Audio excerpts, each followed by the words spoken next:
Hi friends, అందరూ బాగున్నారు అనుకుంటున్నాను. నేను కూడా బాగున్నాను. ఇవాళ అందరికీ శ్రీరామనవమి శుభాకాంక్షలు. పండగ బాగా జరుపుకోండి. దేవుణ్ణి రాముణ్ణి బాగా ప్రార్థించుకోండి. మనకంతా మంచి జరగాలని, ఈ సంవత్సరం వచ్చే సంవత్సరం కూడా బాగా జరగాలి. వచ్చే సంవత్సరం శ్రీరామనవమి నాటికి మన క్రిప్టో కరెన్సీ మార్కెట్ బాగా పెరిగి బాగుండాలి, మన ఇన్వెస్ట్మెంట్స్ అన్ని బాగుండాలి అని కోరుకోండి. ఓకే, ఇప్పుడు మన క్రిప్టో కరెన్సీ మార్కెట్కి వచ్చేటప్పటికి నిన్న నుంచి ఈ 2 రోజుల నుంచి అందరూ గమనిస్తూనే ఉన్నారు, తెలుసు నాకు. బిట్ కాయిన్ $63,000 దగ్గర ఆగిపోయి ఉంది.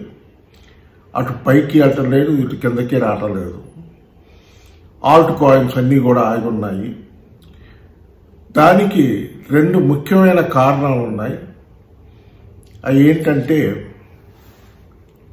ఫస్ట్ కారణం bit coin halving.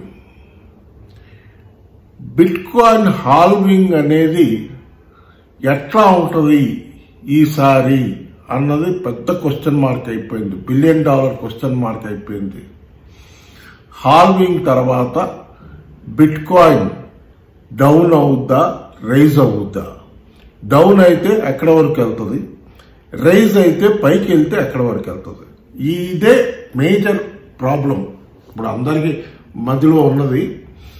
Bit coin ఏ టర్న్ తీసుకుంటుంది? డౌన్ సైడ్ కింద $50,000 వస్తుందా, లేకపోతే పైన $70,000 అబోవ్కి వెళ్తుందా? ఇదే 2 ఆప్షన్స్. మధ్యలో రెసిస్టెన్స్ ఉన్నది బిట్ కాయిన్కి 67,000 ఒక రెసిస్టెన్స్ ఉంది, 69,000 ఒక రెసిస్టెన్స్ ఉంది. అది కూడా క్రాస్ చేసిందంటే 70,000 ఆల్ టైమ్ హై క్రాస్ చేయొచ్చు. ఇది పాసిబిలిటీ ఛాన్సెస్. ఇవన్నీ కూడా కన్ఫర్మ్డ్గా ఎవరు ఏం చెప్పలేరు ఈ పరిస్థితుల్లో. ఇప్పుడున్న సిచ్యువేషన్లో ఎవరు కూడా ఏమీ చెప్పలేరు. ఇదే ఖచ్చితంగా జరుగుద్ది, ఇట్లాగే ఉంటుంది మార్కెట్ అని ఎవరి వల్ల కాదు చెప్పడం. కాకపోతే బిట్ కాయిన్ హాల్వింగ్ మాత్రం కారణం కాదు. ఈ బిట్ కాయిన్ హాల్వింగ్ టైంకి మనకి ఈ ఇరాన్ ఇజ్రాయెల్ వార్ ఒకటి రావటం ఒకటి బ్యాడ్ లక్, మన దురదృష్టం. ఈ టైంలో వాళ్ళు వార్ అనౌన్స్ చేయటం, ఈ యుద్ధం ప్రకటించటం, ఇంకా యాక్చువల్గా చెప్పాలంటే మెయిన్ వార్ అనేది ఇంకా స్టార్ట్ అవ్వలేదు, యుద్ధం అనేది స్టార్ట్ అవ్వలేదు. దానికి కారణం ఏంటంటే, ఇజ్రాయెల్ ఇంకా ఇరాన్ మీద అటాక్స్ ఏం చేయలేదు.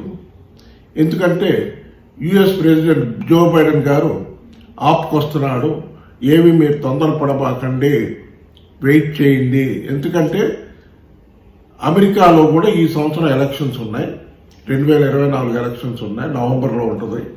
అందుకని ఆయన కూడా కొంచెం ఆపుతున్నాడు. అమెరికా జో బైడెన్ మాత్రం కాదు, ఆల్ ఓవర్ యూరోప్ కంట్రీస్ అన్నీ కూడా, మన యునైటెడ్ కింగ్డమ్, జర్మనీ, ఈ కంట్రీస్ అన్నీ కూడా, యూరోప్ కంట్రీస్ అన్నీ కూడా ఆపుకొస్తున్నారు. దేనికంటే మెయిన్ రీజన్ ఏంటంటే, ఇప్పుడు కానీ ఈ వార్ పెద్దదయ్యి, చిరికి గాలివానలాగా పెద్దవారు అయ్యిందంటే, ఇప్పుడు ఇది మీరు రష్యా ఉక్రెయిన్తో కంపేర్ చేయడానికి లేదు. రష్యా ఉక్రెయిన్ అక్కడక్కడ దేశాలే గనక, ఉక్రెయిన్ కూడా ఒకప్పుడు రష్యాలో ఉన్న దేశమే గనక అది పెద్ద ప్రాబ్లం రాలేదు. కాకపోతే ఈసారి ఈ పర్టికులర్ ఇష్యూ వచ్చి చాలా సెన్సిటివ్ ఇష్యూగా ఉంది. ఇది ఏమాత్రం ఎరప్ట్ అయి పెద్దదైందంటే మేజర్ ప్రాబ్లం వచ్చేది మిడిల్ ఈస్ట్ కంట్రీస్కి, అరబ్ కంట్రీస్కి. ఎప్పుడైతే అరబ్ కంట్రీస్లో ప్రాబ్లం వస్తుందో అక్కడంతా కూడా ఈ బెల్ట్ మొత్తం అంతా, ఈ ఇరాన్, ఇజ్రాయెల్, అరబ్ కంట్రీస్ అంతా కూడా ఆయిల్ కంట్రీస్. ఆయిల్ రేట్లు విపరీతంగా పెరిగిపోతాయి. ఏదన్నా యుద్ధం పెద్దదైందంటే ఇంకా ఆయిల్ షిప్మెంట్స్ అనేవి జరగవు, ఆయిల్ రేట్లు ధరలు విపరీతంగా పెరిగిపోతాయి. ఎప్పుడైతే ఆయిల్ రేట్లు ధరలు పెరిగిపోతాయో మళ్ళీ ఇన్ఫ్లేషన్ అనేది మొదలవుతుంది. ఇది అందరిలో ఉన్న భయం. అందుకని ప్రస్తుతానికైతే ఆగి ఉంది. రెండు సైడ్లు వెయిట్ చేస్తున్నారు. మళ్ళీ నిన్నయో ఇరాన్ కొన్ని మిసైల్స్ పంపించారని విన్నాను, చూశాను న్యూస్. బట్ అది పెద్దగా అవన్నీ కొట్టిపారేస్తున్నారు. కాకపోతే దీని వెనకాల, ఇరాన్ వెనకాల రష్యా, చైనా, ఈ కంట్రీస్ అన్నీ కూడా ఇరాన్కి బ్యాక్ చేసి వాళ్ళు చేయమంటున్నారు. ఇటువైపుకి వస్తే, ఇజ్రాయెల్ సైడ్కి వస్తే అమెరికా, యునైటెడ్ కింగ్డమ్, జర్మనీ, ఈ కంట్రీస్ అన్ని మన ఇజ్రాయెల్కి సపోర్ట్ చేస్తున్నాయి. ఇజ్రాయెల్ కంట్రీ ఏమంటున్నారంటే ఒక 32 కంట్రీస్ని కంప్లీట్గా శాంక్షన్స్ ఆపేసేయండి ఇరాన్కి అని రిక్వెస్ట్ చేసుకుంటున్నారు. మరి చూడాలి ఎంతవరకు రియాక్షన్ వస్తుంది. వాళ్ళు శాంక్షన్స్ అడుగుతున్నారు 32 కంట్రీస్ నుంచి.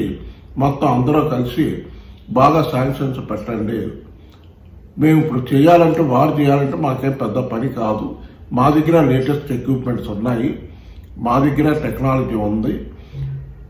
వాళ్ళు ఎందుకు ఆపుతున్నారంటే వాళ్ళు ఈ మధ్య మీ అందరికీ తెలుసు, ఇజ్రాయెల్ గాజా మీద దాడులు జరపడం, హమాస్ టెర్రరిస్ట్ వాళ్ళ కొట్టిబారేయటం ఇవన్నీ జరిగినాయి. దానికి ఫలితంగానే ప్రస్తుతం వాళ్ళని ఎదుర్కొంటున్నారు. ఇరాన్ నుంచి కొట్టిస్తున్నారు, రష్యా, వీళ్ళందరూ కూడా. ఎందుకంటే ఇదంతా బ్యాక్గ్రౌండ్ ప్లాన్ అంతా రష్యాదే ప్లాను. రష్యాకి ఎలా అయినా యుద్ధం రావాలి, యుద్ధం వస్తే వాళ్ళకి సంతోషం, రష్యాకి, చైనాకి. ఈ థర్డ్ వరల్డ్ ఏషియన్ కంట్రీస్ కానీ, మన కంట్రీస్ కానీ, ఇవన్నీ కూడా ప్రశాంతంగా ఉండటం వాళ్ళకి ఇష్టం ఉండదు. ఓకే, ఇది యుద్ధం పరిస్థితి.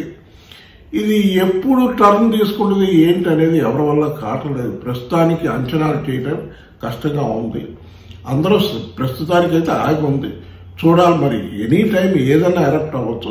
బట్ ప్రస్తుతానికైతే మాత్రం ఇజ్రాయెల్ మాత్రం కామ్గానే ఉంది. చేసుంటే ఈ పాటికే వాళ్ళు చేస్తుంటారు. బట్ వాళ్ళు ఏం తొందరపడటం లేదు. అమెరికా ఆపుతున్నారు. అమెరికా ఖచ్చితంగా స్టెప్ తీసుకుని బైడెన్ గారు ఆపుకొస్తున్నాడు. యుద్ధం వద్దు, సైలెంట్ గా ఉండండి, వెయిట్ చేయండి, వాళ్ళు ఏం చేస్తారో చూద్దాం అని ఆపుకొస్తున్నాడు. ఇది మంచి విషయం. తదుపరిగా మనకి ఏ చర్యలు లేకుండా ఉంటే ప్రశాంతంగా మన పాటికి మనం ట్రేడింగ్ చేసుకుంటూ హ్యాపీగా మన క్రిప్టో కరెన్సీలో ఇన్వెస్ట్మెంట్లు చేసుకుంటూ ఉండొచ్చు. ఇప్పుడు మీకు ఒక విషయం చెప్తాను, అది మీరు ఆలోచించండి. మీరు కూడా ఇది ఒక మంచి బ్రహ్మాండమైన బయింగ్ ఆపర్చునిటీ. ఎందుకంటే Alt coins, bit coin, Alt coins అన్నీ చూశారంటే ఇంచుమించు 40 to 50% డౌన్లో ఉన్నాయి. ఎవరైనా, నేను పర్టికులర్గా తీసుకోండి అని చెప్పట్లేదు. క్రిప్టో కరెన్సీ అనేది రిస్క్ ఫ్యాక్టర్తో కూడిందే. రిస్క్ లేకుండా క్రిప్టో కరెన్సీ లేదు. రిస్క్ చేసి ఏదైనా కాయిన్స్ తీసుకోగలిగితే మటుకు మంచి లాభాలు వస్తాయి. మళ్ళీ టర్న్ అవుతుంది మార్కెట్, బిట్ కాయిన్ రైజ్ అవుద్ది. రైజ్ అయినప్పుడు మంచి లాభాలు వస్తాయి. ఈ ఆపర్చునిటీ ఫ్యూచర్లో మళ్ళీ దొరకదేమో అన్నది నా ఉద్దేశం. ఇంకా కొంచెం డిప్స్ వస్తాయి. ఒకేసారి మిమ్మల్ని కొనేమంటల్లా, పార్ట్లుగా కొనండి. కొంచెం డిప్ అయిందంటే దృష్టిలో పెట్టుకోండి, వారిని కూడా దృష్టిలో పెట్టుకుని చూసుకుని బయింగ్ చేసుకోండి. ఇది ఒక మంచి ఆపర్చునిటీగా చూడండి, బయింగ్ ఆపర్చునిటీగా అన్నది నా ఒపీనియన్, నా పర్సనల్ ఒపీనియన్ చెప్తున్నాను మీకు. సో అటు ట్రేడింగ్ చేసుకునే వాళ్ళకి మంచి అడ్వాంటేజ్, ఫ్యూచర్స్లో బాగా ట్రేడింగ్ చేసుకోవచ్చు. ఎథీరియం ఒక లోలో ఉంది, సొలానా ఒక లోలో ఉంది. సొలానా 12,000-13,000 మధ్యలో ఉంది. మ్యాటిక్, పాలిగాన్ మ్యాటిక్ ఒక లోలో ఉంది. ఆడా లోలో ఉంది. దాని తర్వాత ఇవన్నీ మన మెయిన్ కాయిన్స్ అన్నీ కూడా షిబా ఇన్ను ఇంకా 2,000 కట్ చేసి కొంచెం కిందకు వచ్చి మళ్ళీ 2,100 దగ్గర ట్రేడ్ అవుతుంది. హోల్డ్ చేస్తుంది. 2,000 అయితే స్ట్రాంగ్ గా హోల్డ్ చేస్తుంది కనుక ఫర్దర్ గా మనం పెద్దగా భయపడాల్సిన అవసరం లేదు. ఇన్వెస్టర్స్ ఎవరైతే ఉన్నారో ధైర్యంగా హోల్డ్ చేయండి, ఏం భయపడబాకండి. ఈ వార్ సంగతి చూద్దాం. వాళ్ళు కొట్టుకు సస్తానే ఉంటారు. ఇజ్రాయెల్ ఇరాన్ అనేది గత 30 సంవత్సరాల నుంచి వాళ్ళు కొట్టుకు సస్తానే ఉన్నారు. ఇప్పుడు కొంచెం ఎక్కువ అయింది. అదేంటనేది చూడాలి. మామూలుగా అయితే మళ్ళీ సర్దుమణుగుతారు, వాళ్ళలో వాళ్ళే కొట్టుకు సస్తా ఉంటారు. కనుక ఇది ఒక మంచి ఆపర్చునిటీగా తీసుకుని ఎవరైనా రిస్కే తీసుకుని మరి పెద్ద మొత్తంలో కాకపోయినా తీసుకుంటే మంచి ఆపర్చునిటీ. బిట్ కాయిన్ కూడా ఎవరన్నా $60,000 కిందకు వస్తే ఖచ్చితంగా ఒక ఛాన్స్ తీసుకోవచ్చు బిట్ కాయిన్ లో. ఎథీరియం $3,000 కిందకు వచ్చిందంటే $3,000 అంటే ఆల్మోస్ట్ డౌన్ లోనే ఉంది. కనుక ఒక ఛాన్స్ తీసుకోవచ్చు. మీరు కూడా రీసెర్చ్ చేసి ఆలోచించుకుని బాగా డిసిషన్ తీసుకోండి. మిమ్మల్ని తొందరపడి గబగబా కొనేయమని నేను చెప్పను. ఇది ఒక ఆపర్చునిటీగా చూడండి. ఇప్పుడు మీకు ఒక క్లిప్ పెడతాను, చూడండి. చూశారు కదా, ఇంకా 1 డే టైం ఉంది మనకి. 1 day and hours halving time ఉంది. ఎక్స్పర్ట్స్ చెప్తున్నది నేను ఈ క్లిప్పింగ్ పెట్టాను, చూడండి. ఇది ఏదన్నా మంచి ఆపర్చునిటీ అనిపిస్తే మీకు ఓకే, ధైర్యం చేద్దాం, చూద్దాంలే, ఆ భగవంతుడే ఉన్నాడు మనకి అనుకుంటే చేయాలి, ఒక ఛాన్స్ తీసుకోండి. ఓకే ఫ్రెండ్స్, ఈ వీడియో కానీ మీకు నచ్చితే దయచేసి బాగా లైక్లు పెట్టండి, సబ్స్క్రైబ్ చేయండి, బాగా షేరింగ్ చేయండి. Okay friends, bye.